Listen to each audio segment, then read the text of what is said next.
네, 이 시간 하나님께서 저희에게 주신 말씀은 신약성경 마태복음 14장 27절부터 31절까지입니다.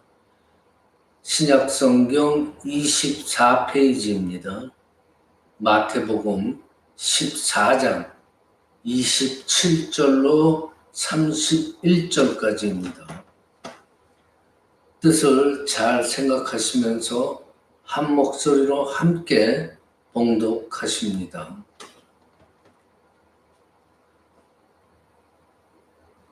시작.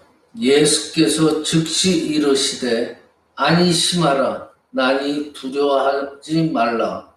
베드로가 대답하여 이르되 주여, 만일 주님이시거든 나를 명하사 물 위로 오라 하소서 하니 오라 하시니 베드로가 배에서 내려 물 위로 걸어서 예수께로 가되 바람을 보고 무서워 빠져가는지라 소리질러 이르되 주여 나를 구원하소서 하니 예수께서 즉시 손을 내밀어 그를 붙잡으시며 이르시되 믿음이 작은 자여 왜 의심하였느냐 하시고.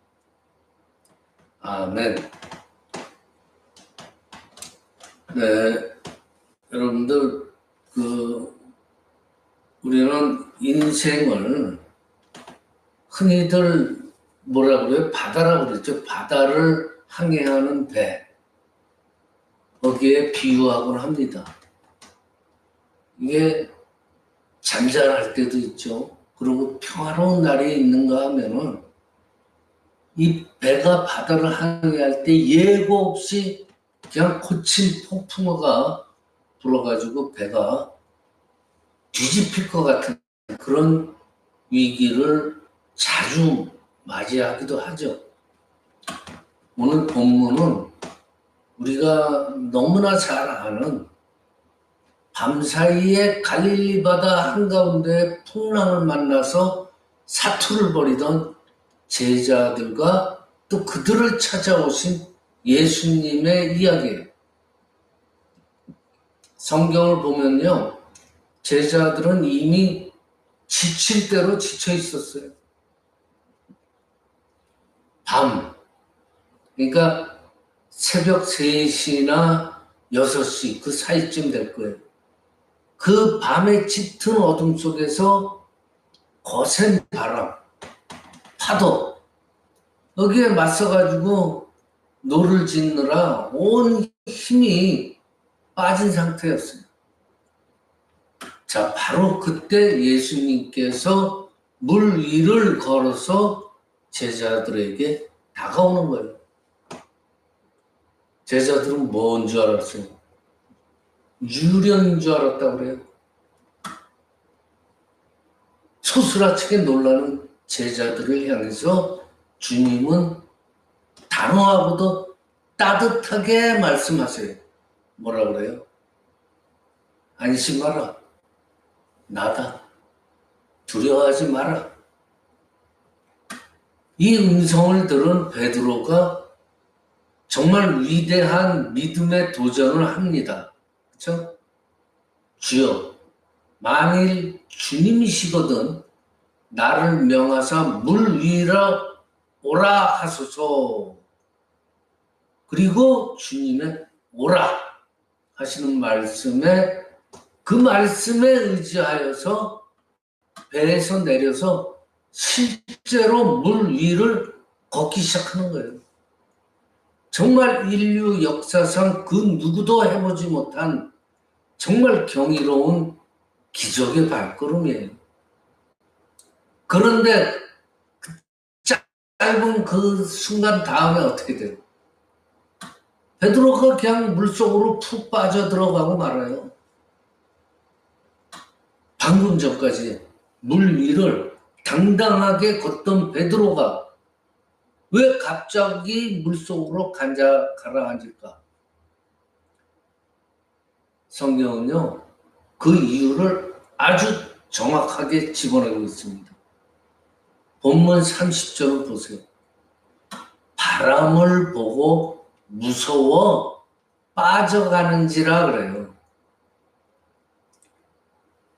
베드로가 가라앉은 이유는요, 그의 시선이 예수님한테서 어디로 옮겨갔어요? 바람과 파도로 옮겨갔기 때문이에요. 오늘 우리는 이 말씀을 통해서 거친 인생의 이 풍랑들 속에서 우리가 끝까지 지켜내야 할 영적인 우리의 시선이 어디에 초점이 되어야 하는지 함께 나누고자 합니다. 프랑스의 유명한 외줄타기 명인 샤를 블론딘, 몇 주 전에 예화로 들었던 인물이에요. 그렇죠? 그가 1859년 나이아가라 폭포, 그 진짜 가보신 분들은 알겠지만은 물살이 되게 심해요.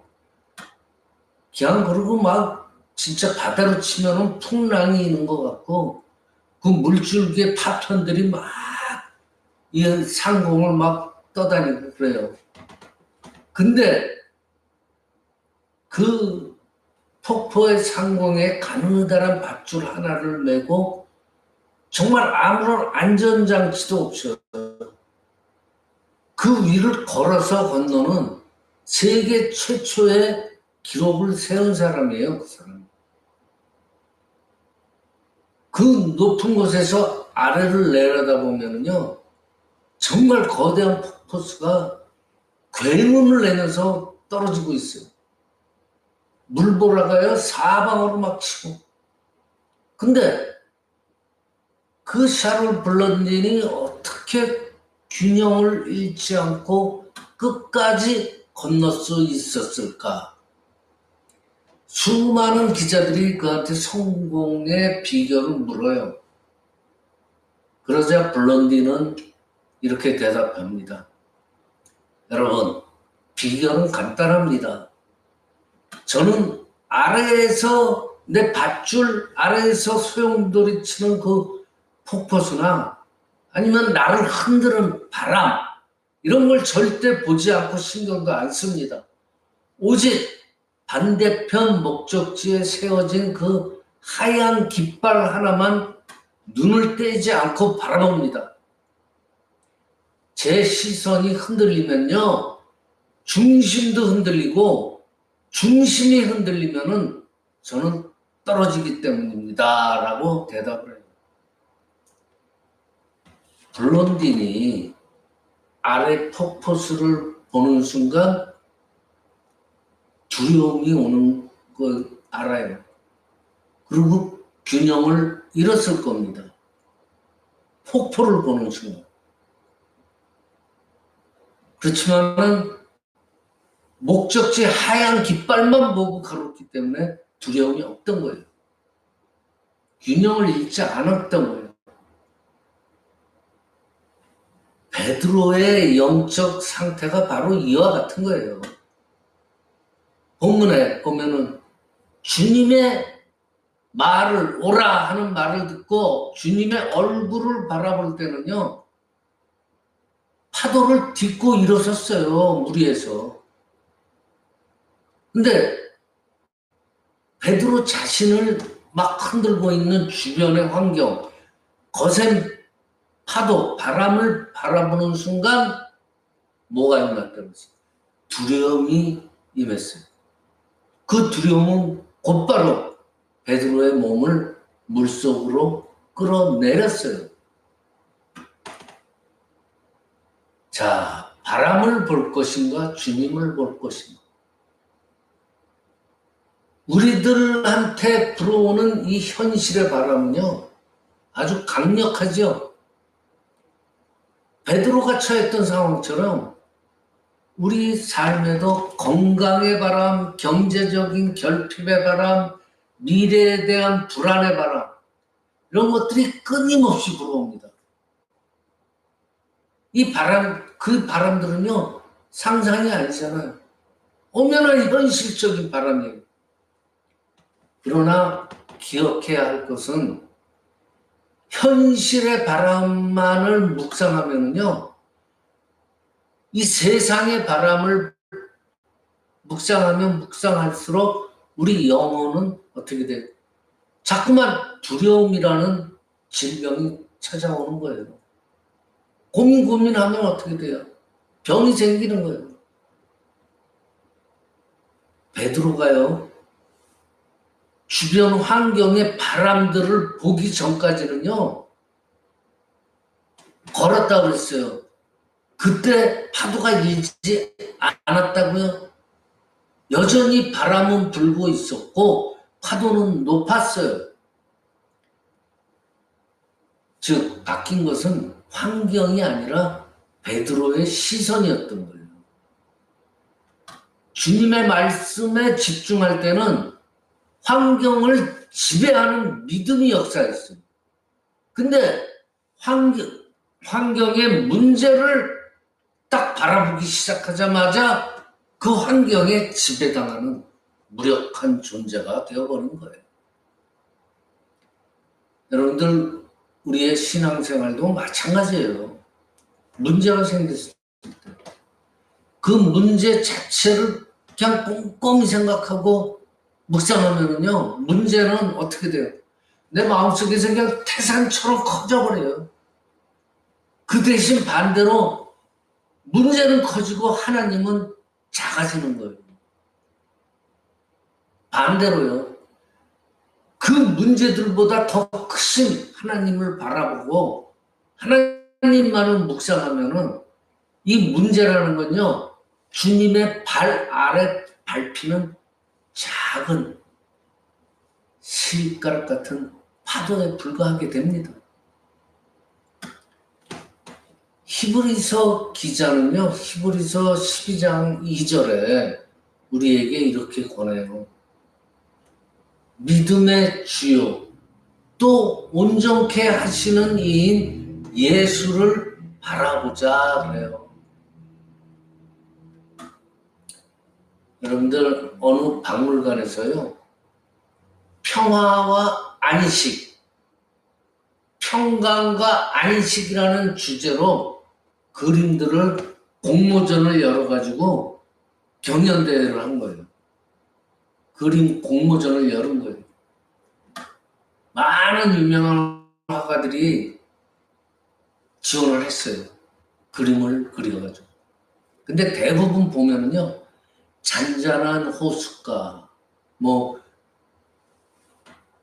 아주 멋있는 산 앞에 푸른 초원 위에 양떼가 노니는 그런 평화로운 풍경들을 그려내가지고 공모전에 지원을 해요. 대부분이 그런 그림들이 평안한, 안식한. 그런데 1등을 차지한 그림은요, 진짜 전혀 뜻밖의 그림이었어요. 그 그림의 배경은 뭐냐면은 무시무시한 폭풍우가 몰아치고 번개가 막 내려치는 깎아지른 듯한 산 위의 절벽이에요. 그게 배경이에요. 아니, 그게 어떻게 평안과 안식이 거기서 나올 수 있을까? 사람들이 다 놀라서 진짜 거친 환경의 그림을 보는 거예요. 근데 심사위원들이 자세히 보니까 그 거친 절벽에 작은 바위 틈새에 지어진 새 둥지 안에 어미새 한 마리가 새끼들을 날개 아래에 품고 평안히 잠을 자고 있는 모습이 그려져 있던 거예요. 생각해보세요. 폭풍우가 막 몰아치고 그냥 산, 그것도 그냥 산이 아니에요. 산 위에 있는 절벽. 근데 그 절벽에 작은 바위 틈새에 그 모습이 그려져 있던 거예요. 어미새가 새끼들을 다 품고 그냥 있는 것도 아니고 다들 잠을 자고 있는 거예요. 평안하게. 주변 항공은 온통 천둥 번개가 치고 난리가 났어요. 근데 어미 날개 아래에 있는 새끼 새에게는 그런 건 다 두려움이 아니에요.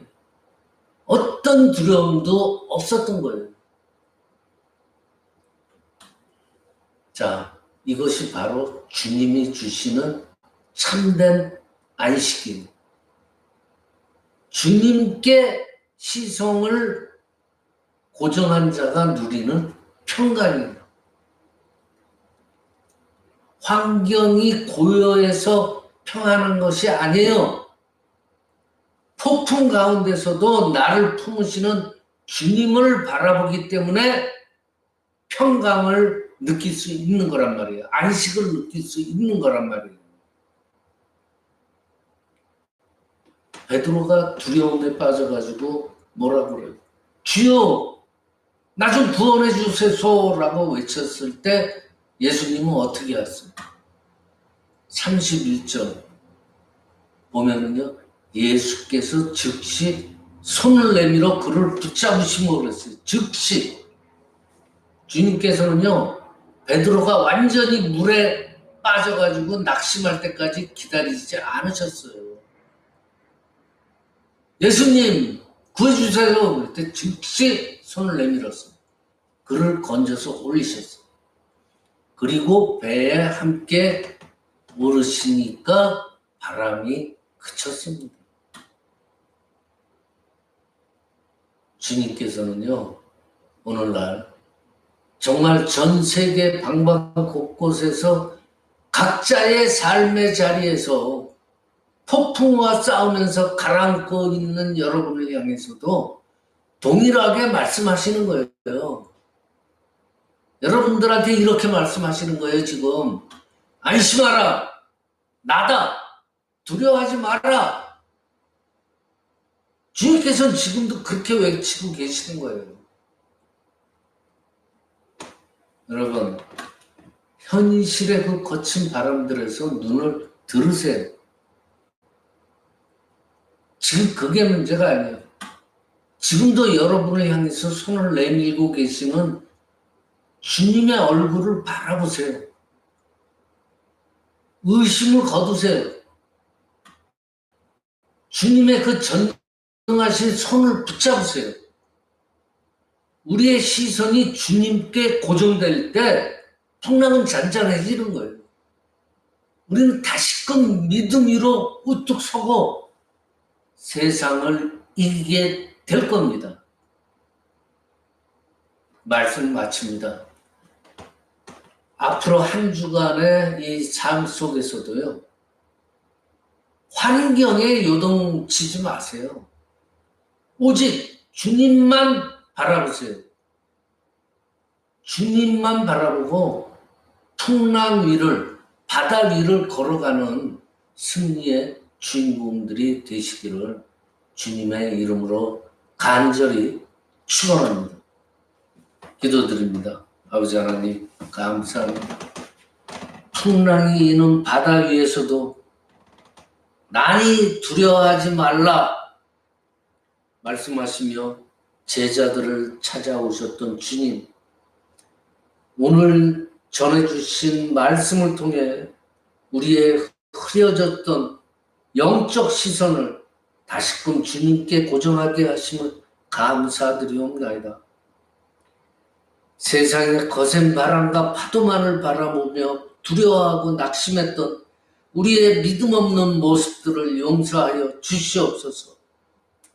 비록 우리 삶에 여전히 폭풍우가 몰아치고 거친 파도가 일어나도 문제보다 더 크신 주님을 바라보면서 믿음으로 파도를 딛고 일어서는 자들이 되게 하여 주시옵소서.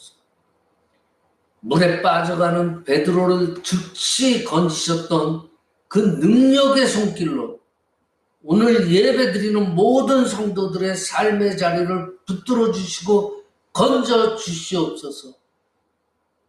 온 지구촌의 성도들이 주님이 주시는 참된 평안 안에서 남은 한 주간도 담대히 승리하게 하실 줄 믿사오니 우리를 구원하신 예수 그리스도의 이름으로 기도드리옵나이다.